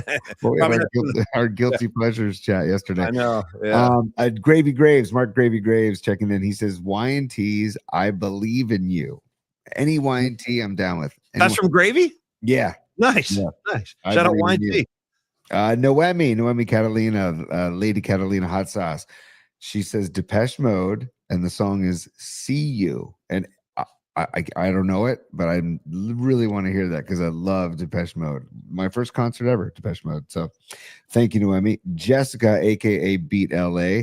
Oh, dude, she says Beastie Boys "High Plains Drifter." High plains, drifter. And I'm a drifter. Nice. It's a great one. Yes. Totally. Paul's Boutique, Tony, a little Paul's Boutique. Dude, Paul's Boutique. Yeah. Before it's time. Ray Goodman. Yeah, give me some Goodman. We need a Ray Goodman and the Soulmates gig update. Let us know, Ray, when you're gigging again. We gotta get that out there. But he says "Blue Dress" and or Ernie Halter. Sorry, Ernie Halter is the artist, and the song is "Blue Dress." Don't know it. Cool. Okay, that's the idea either. today. I'm already picking up a lot of songs I've never heard. Okay, good. I maybe think Ray and Noemi should host all of us in Martinez, and they just spin their musical choices for a night. Because Tell me when. right, Give me a date. I'll be there. Yeah. totally, dude. Yeah. Marcel says Red Hot Chili Peppers, and the song is "Wet Sand." Do you know the song "Wet Sand"? I don't know it. I don't. It's funny. I almost did a Chili Pepper song myself, and then I aced it at the last second. But good. Okay. It's funny good. too, Paulie. I thought about doing Chili Peppers. I really Nice. did. And like I had a recent good one Chili too. I Peppers. let it go. But we'll do that another time. Yeah. Stevie Groschel, this is a phenomenal poll, and I couldn't agree with this more. It does not get enough love. 311, the band 311, which Yeah, I love 311, but the song is called Beyond the Gray Sky, which is a beautiful, it's got like a reggae vibe, but it's also like talking Nick Hexum, Nick Hexum doesn't get enough love, by the way. Nick Hexum, singer-songwriter now, going out on his own, doing a solo tour, but it's about a buddy of his who is struggling with depression, and Beyond the Gray Sky wants him to see Beyond the Gray Sky. Great call, Grosh. And then he says also GNR's You're Crazy, the acoustic version on Lies. Great, bro. I love that off of Lies. Yeah, great one. Great one. Oh, dude, Rags. Yeah, Rags. Give me some Rags. He says, and how do you pronounce this, Paulie? Rush doing the song Entre Nous? Wow, dude. Nice, Rags. Nice. That's a great song off Permanent Waves. Highly recommended. Beautiful song. Nice poll, Rags. Beautiful. God, Rags, man. Just you never. Rags loves his Rush. Rags loves this. So do I. I'm a big Rush guy too. That's a great one, Rags. Nice.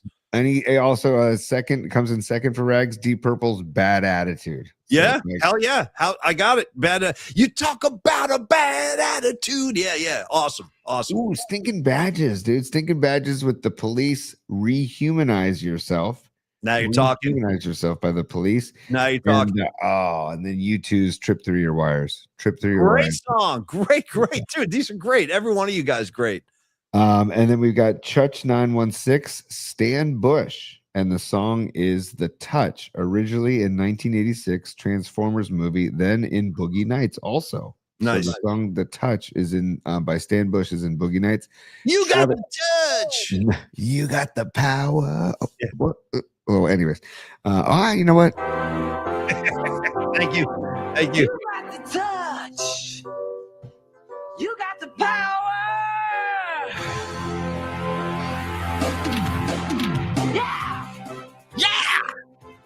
Dude, I love it. Yeah. Do-do-do-do-do-do. Totally. Let's see. Travis Rincon says Erotic City by Prince. Nice. We can blink until the dawn, erotic city all night long. Rags, it's all good. You go to your meeting, brother. Thank you. Happy Friday, Rags. And I love Erotic City. Erotic City rules. Happy Friday. Rags must be pulling his hair out because he can't golf right now. So Rags on a Friday. Not when it's like 9 degrees. No, Yeah. not much golfing going on. The course is probably probably a sheet of ice back there. Yeah. Take a saucer out to the golf course, Rags, and send us a video of you on a saucer, dude. Just flying down the fairway, the Dude, frozen a fairway. saucer, Tony. Come on, man. Saucer. Great Hey, call. Don't sleep on hitting a golf course with a frozen golf course or a snowed over golf course with a saucer. Shout out Chevy Chase and Christmas Vacation. Dude, he lubes up the saucer and you got sparks flying off that thing. Remember at the bottom, he rips a hole in it and everything? Yeah. Totally. Yeah. Totally. Yeah. Jerome says Willy Bobo, and the song is Fried Neck Bones. Oh, I know that song. Fried neck bones and so the song is Fried Neck Bones and Some Home Fries. I know that track. Sure. Dude, that's a great call, Jerome. And then Scarlet Fire, Bonnie, she checks in with Stevie Ray Vaughan's Mary Had a Little Lamb. That's Great one. And also I want to shout out Anthony Merkovich. I see him on the line. He's going, guys, Faith No More midlife crisis. Great one. Another great one. Yep. Wow, damn, dude, nice. I just want to make sure I got everybody. Yeah, I think Okay. I got everybody. That's good. Thank you all for your submissions. Phenomenal. I'm dazzled. I mean, I got about at least half the list. I don't know that stuff. And that's the idea. That's what we're Yes. trying to do today. All right, Yes. Tony, I have two. I'll Let's go do one for one and one for one. One for freaking one. One for Okay. freaking one. So All right, I go first and third. You go second and fourth. Fine. Okay. All right. So first one, and this is I think you and I saw this together. Pearl Jam has a track that it wasn't originally on any album. When they reissued Verses, they put it on the reissued Verses, but the song is called Crazy Mary. Oh, yeah. Oh, we definitely saw that. We saw that in Seattle, like a 15-minute version of that. The keyboard player was going ape-ass. Yeah. That's why I love it, because it's not on any album, and it's like their jam vehicle. That and like Rearview Mirror are the two songs that they will like jam out. And I want to say one last thing before you finish your thought. If you don't remember that when Tony and I saw them play that in Seattle, it was a benefit for the homeless problem in the city of Seattle. And Eddie Vedder was talking about that Crazy Mary was like a homeless woman in his neighborhood, and they all got to know her and stuff. So anyway, I remember the whole rap he did about that woman. It was pretty intense. Yeah, dude. It's a song by Victoria Williams originally, and then covered by Pearl Jam, obviously. And it's about a woman, a woman on the outskirts of society dealing with mental health issues and social isolation. So wild tune, but it is their jam vehicle. And Boom Gasper on keys from Hawaii. Hawaii. Yep. Joined the band, and he's their keyboard player now, and he's so badass. And this is one of their jam vehicles. By the way, 5-0 USA women. I told you this is what it's. I mean, it's getting abusive out there. It really is. I mean, the U.S. women are on a freaking mission. I'm so proud of those ladies. They're crushing it. And dude, Don Peralta on fire, dude. Neil Young and Pearl Jam at Bridge School doing Crazy Mary years ago. Hell, freaking yeah. So all right, that's my first one. Crazy Mary. Pearl Jam, check it out, everybody. Just YouTube Crazy Mary Pearl Jam, and any live version is just fantastic. Okay, my first track is going to be, it's a Bruce Springsteen song off Nebraska. And if you see the new movie that's on Hulu, it's all about Bruce during this period. It's a very dark time for him. He's basically losing his mind. I mean, to put it bluntly, he's unraveling. Everything on here is dark, but there's one song in particular. If you're not a Bruce fan, you probably have never heard this. It's a song called State Trooper, and it's Bruce at his darkest. I mean, and that's where you get the title for the movie, Deliver Me From Nowhere. It's kind of a spooky song. Like, you can hear like Bruce is clearly someplace else, and he starts doing this thing at the end of the song. He starts howling almost like a wolf. It's crazy. It's kind of creepy. It really is. Like, it'll make the hair stand up on your arms and stuff. So Tony, I'm going Bruce Springsteen, State Trooper. And like, just to give you an idea of some of the lyrics, he goes, he's just kind of meditating almost. He's like, license registration, I ain't got none. And then he starts saying like, Mr. State Trooper, please don't stop me. Please don't. And I like that because it's open-ended. Is he saying like, if the cop stops him, is he gonna kill the cop? Or is the cop going to find something in the car? Like, it's up to you to figure out what he's talking about. But it's dark as hell. And if you never heard it, check it out. State Trooper. That's my first. I know it well, Paulie did, and you're right, man. It is dark, but it is quintessential to experience the full Springsteen catalog. Yes, you need this. Nice, Tony. Well said. Yeah, you really need it. You really need it. And okay, Paulie. I'm going to read the lyrics to this next song. Yeah. And then I'm going to play a little snippet of it. We may get popped by YouTube or whatever, but I'm going to play a little snippet of it because I love it so much. Sure. You know how much I love reggae music, and you know how much Bob Marley, Peter Tosh. We talk about those guys, Burning Spear. But one of the bands I don't talk about enough is Steel Pulse. And okay. Steel Pulse, they are from the UK with Jamaican roots, and they have a song from the album called Caught You, and the album came out in 1980. And the song is called Drug Squad, and it's about them getting busted, right? Okay. And it says, a luggage in my hand, I greet the customs man. No, sir, got nothing to declare. He waves me down. I know I didn't jump, no queue. So what you want me for? He escorts me to the private room. Mercy gone. I met my doom. It was a drug squad. Ain't got nothing to declare. A hound dog was released from his chains. He sniffed me all over. Uh-oh. Customs that was like us at Radio Row, dude. That was us at Radio Row with the dog sniffing. Yeah. Totally. Yeah. But he says, how did they find? I wonder my ganja. How did they find out? Nice. So I just want to play a little. Here's a live snippet of Steel Pulse back in. This is probably 15, 20 years old, but Paul, I think you're gonna dig this. Bring it to me. Bring it. Yeah, this is Steel Pulse. Here we go. Go full screen. Here we go. Stand by.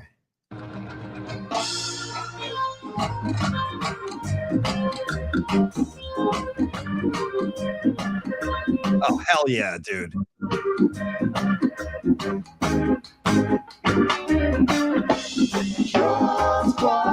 Come on.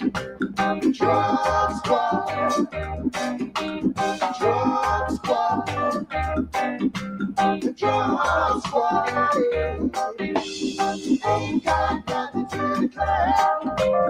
Ain't got nothing to declare. Ain't got nothing to declare. Here we go. Ain't got nothing to declare. But luggage in my heart. I greet them customs man. Nice. No, sir, got nothing to declare. clear. He waves me down to Spain. Is it my ganja? There you go. Is it the ganja? The fantastic. I could watch that all day, dude. I could watch that all freaking day. Thank you for bringing reggae into my life like you have, Tony. I mean, and I still have so much to learn, but I appreciate it. That was great. That was freaking great. Drug Squad. And I will update the playlist right after the show. Go to PMP 26 on Spotify. It's a public list. You can download it. You can listen to whatever you want to do. It's sitting there for anybody who's interested. And each week, if you're new to the show, we add on to it. And by the end of last year, dude, our playlist from 25 was 12 hours long. It really was. And I got to tell you, there's a lot of amazing stuff on there. And I think this year is shaping up too. Okay, final deep track. Now, Tony, every now and again, I got to do this, man. So stand back, hold on to something secure. We're going Black Flag. We're taking up the Black Flag. By the way, today is Henry Rollins' birthday. So I had it written down. There was 2 birthdays I wanted to celebrate today. Henry Rollins, born in 1961. It's his birthday today, buddy. So anybody who's ever read any of Henry's books, he has his own publishing company. He just basically publishes his own stuff. And his publishing company is his birthday. It's 2/13/61 publications. So I always know it's Henry's birthday because of that. I've always remembered that. So let's go back to the early days of Henry, the angry young man era of his life. This Black Flag record, My War, I mean, it's like an atomic bomb going off when you listen to it. It's not for the faint of heart. And I like the second track on here. It's called Can't Decide. Ooh. And that's going to be my choice. Can't decide anything at all. At all. It's just Henry screaming his guts out with the crazy Greg Ginn groove going. And so little Black Flag. Happy birthday, Henry. Hope to see you again soon, my brother. And what year is that album? Do you know what year that album is? 80, I want to say 84, but let me make sure. 84, sweet. Okay. Yeah, 84. 84. Nice. So Can't Decide by Black Flag. And I think it's the first Black Flag song to make the playlist. So it's about time. So yeah, Black Flag, Burning Spear, Bruce Springsteen, and Pearl Jam. Steel Pulse. What did I say? Burning Spear. Oh, sorry. Steel Pulse. I love Burning Spear too. Burning Spear live in Paris. Another great reggae album. Get Burning Spear live in Paris. Steel Pulse, Drug Squad. Got it. All right, Tony, from that to this, and then we're going to wrap and go eat some lunch, and everybody have a great weekend and go. The Olympic women look like they're in good shape. The men will get it on tomorrow. In the meantime, though, I want to thank Stellar Design. Dom Peralta has been through a lot this week. His dog Bear had a big procedure. Get well, Bear. I hope you guys caught that on the art today. I told Dom, Dom, stick Bear on the artwork today on Twitter. So if you see the pre-show post, you'll see Bear on the left-hand side of the image. But Stellar Design is the San Francisco Bay Area-based industrial design studio shaping the future of product innovation. Want to make a special shout-out today. It goes to Longbridge Pizza. It's one sponsor thanking another sponsor for just being awesome, and that's Dom giving props to Longbridge. And he says, guys, thank you for the incredible partnership, collaboration, and badass pizza. He goes, so many roads, which is a Grateful Dead song. So many roads, so many pies. 12 years so far. So many pies. Ooh, great call, Dommy. So many pies. So many pies. Yeah, so many pies, dude. I'm all over that. 12 years so far. So cheers to Neil, Andrew, and everybody over there, whether it's Gabino, Emmanuel. Very good. There you go. Right here, dude. Also, happy Valentine's Day to the broads of PMP. All you lovely ladies have a very, very happy Valentine's Day. John Joseph just made me laugh. Happy Valentine's Day, ladies. I hope you guys enjoy. Hope you get your flowers and candy and a little bit of romance in your life. Hey, I want to finish up here and say that Stellar Design also creates award-winning designs with meaningful connections between people, product, and brand. Whether you are an individual with an idea, maybe you're a startup company, a Fortune 500 company, Stellar is there to help you and serve you. They offer partnership to achieve out-of-this-world design. Visit stellar.design and make design impact. Contact the one and only Dom Peralta and send some good energy out to Bear. He's still recovering. Dominic at stellar.design. Dominic at stellar.design. Dominic at stellar.design. Say it with me, kids. And you see some of the work right there. He's updated the Broads of PMP logo a little bit, sitting on the football. That's a great logo. It's kind of like a pin-up hot rod kind of looking thing, and I love that. And is that based on any real woman, Dom? I never even asked you that. Or is that just like an image you created? Whatever it is, it's awesome. So thank you, Dom, so much for all that you do. Hope you have a great weekend. Tony, final thoughts, and I'll let you kind of take us into the weekend, brother. I just want to say that I'm just showing more of Dom's artwork, and this is Dan Emilio's NorCal Sports Network new logo that Dom made for Dan. And thank you for the partnership, Dom. And also, I'm glad to report that Soccer Bowl is actually working with Dom right now in Stellar.design, which is really cool. So it's the PMP Familia scratching each other's backs, taking care of each other. That's what we want. And that's when Paulie and I set out to do this show, that's what we wanted to create, was just a cool, fun, happy, positive scene. Yeah. Basically. Yeah. And it's coming to fruition. And even if Elon and Twitter won't let us, it won't show us, it's coming to fruition. And I just couldn't be happier, Paulie. And for people I'm so thankful for people like Dom and Dan Coach Emilio and Longbridge Pizza and Carlos De La Fuente and Dr. Matt Young. And I mean, I feel like, am I forgetting somebody? Dr. Matt? No, we're good. We're good. Dr. Matt. Am I forgetting somebody? No, I'm not. Okay. Oh, yeah, Tom Stack, of course. Stack, dude. Yeah, I almost dropped another F-bomb. Not easy does it over there, kid. Easy freaking does it. No more black flag for you, okay? Yeah, seriously. So thank you all. Thank you all for the support. Yeah, thank you very much, all you guys. I second that 1,000,000%. Thank you. Yeah, I was actually thinking about one of the broads last night. I was thinking about Corinne because I heard Janis Joplin. I heard "Piece of My Heart." I want you to come on, and I was thinking like, damn, Corinne saw her at the Fillmore. That's kind of stuff that blows me away. Dude. I think we saw Hendrix too, if I'm not mistaken, which is like melts me into a puddle. Because I would do anything to have seen Jimmy. Yes, T. Holly, dude. Patty from Napa reporting that Tom Stack, from Coldwell Banker, our partner from Coldwell Banker, who focuses on the La Miranda corridor, he just connected Patty with a colleague in Lake Havasu, man. That's what I'm talking about. That's what I'm talking about. We're talking about. Yeah, See, it's people taking care of people, and it's just the reciprocity, and it's just the vibe. This show doesn't happen without all of you. So thank you so freaking much. And yeah, Paulie, it's a happy Friday, man. And it's I'm not going to watch 1 second of the All-Star game. Nor will I. You guys, if you want to watch and let us know how it goes, go ahead. Yeah. I literally have better things to do. I'm sorry to say that. I'm not going to give the NBA All-Star whatever it is like 3 hours of my time. I'd rather do something else. And I hate to say that, but that's true. Yeah. I mean, why waste my time? Yeah, I'm just not sure if we're gonna have enough time. Yeah, dude, so you know what? I'll be knee deep in the Olympics. I'll be knee deep in the Stranger Things marathon, and also I'm gonna go get a Pliny the Younger downstairs to celebrate the 12th anniversary of Longbridge Pizza. I want to say aloha to Aaron Kask. Aaron Kask is checking in from Hawaii, so nice, aloha. Aaron. Enjoy aloha, Mr. Hond. Yeah, aloha, and congratulations to the USA women. It looks like they're about to take care of business. They're up 5-0. Yep. So congratulations to them. And go men's hockey, and go all those snowboarders out there. Actually, check out the bobsled and luge too. I'm a big fan of bobsled and the half pipe. The half pipe is crazy, bro. The half pipe is insane. Yeah, it is. Oh, Paulie, one last business time, and we'll get it. It's business time. I know what you're trying to say. You're trying to say it's time for business. It's business time. Ooh. And we got Dom Peralta has one more super. He says John Joseph's musical assignment. John Joseph coming in off the top ropes. Steve M. And the song is Private Affairs. You got it, JJ. You got it, brother. JJ knows his S. Okay. Oh, he does. I know he does. I know he does. Yeah, he'll be a guest. I think he's with us next Friday. I think we'll iron that out next week. But we're all going to have a John Joseph session very soon. I think next Friday. We'll talk about it more on Monday. Oh, actually, dude, we're off Monday. It's President's Day. Right. I forgot about that. I totally forgot. It's a good thing I remembered that. We'll see you guys on Tuesday.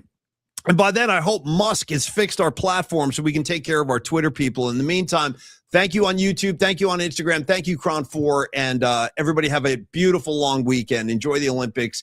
And we'll catch up with you on Tuesday. All right. Hell yeah. Oh, come on now. Don't do this now. Business hours are over. It's business. It's business time. Oh, come I on. know, it's not your fault, Tony. There we go. All right, Familia, much gratitude and respect to all of you. Noemi, Dom, Patty, Dan. Oh, that's Danny C. Dan from NorCal Sports. What's up, Dan? Sourdough Sal, and on it goes. Noemi, Aaron Kask, enjoy the islands. Enjoy your 3-day weekend, everybody. And Tony and myself will catch up with you on Tuesday. Have a great weekend, and cheers, y'all. Peace, y'all. Have a great weekend. See you Tuesday.